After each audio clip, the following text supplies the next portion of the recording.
What should we do if a parent requests that we refer to their child by the pronouns associated with their sex assigned at birth instead of their preferred pronouns or their pronouns? And that we use their legal name instead of a student's chosen name? So I could respond with something that I've done. This came up for me. It's come up in a couple different ways, but it's come up for me where caregivers asked. I actually referred to their child's name in an IEP meeting using the name that the child had asked to be referred to and their chosen pronouns.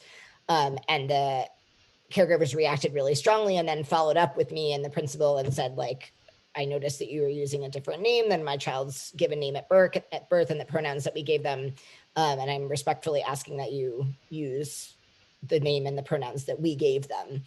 So the laws in every state are different, obviously, and I can't speak to the laws in everyone's particular state, but I will say, again, the resources that we'll give you after this um, have some helpful sites where you can go and look up what the rules are for your state. But before I responded to the caregiver, I made sure that I ran it by my principal and my superintendent just to make sure that they had my back.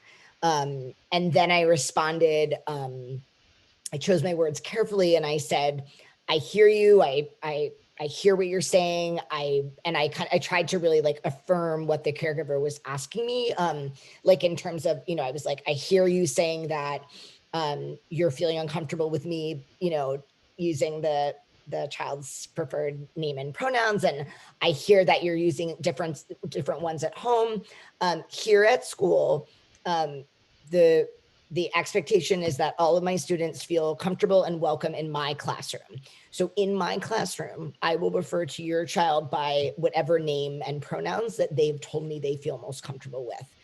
And just have that be it. Almost like the guidelines that I try to use when I'm like explaining hard topics to my students, like less is more.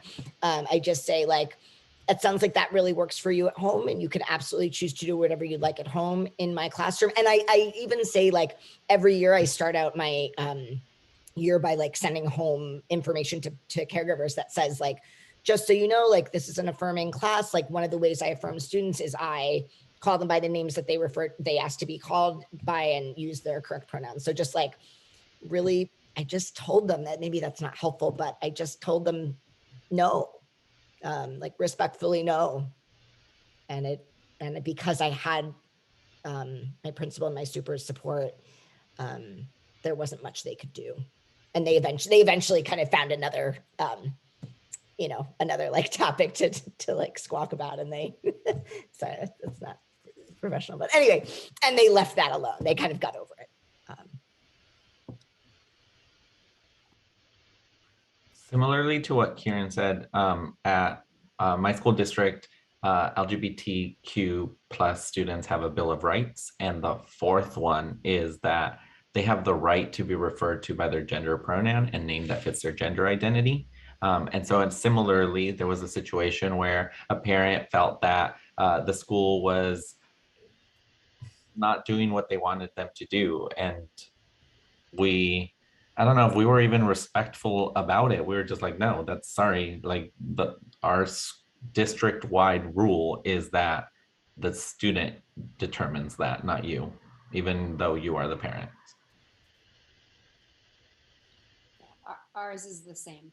And again, it really speaks to where you're working, what the district is, the state laws, and having the backing of your administration and your superintendent and the district that says this is our policy, and I'm going to follow the policy.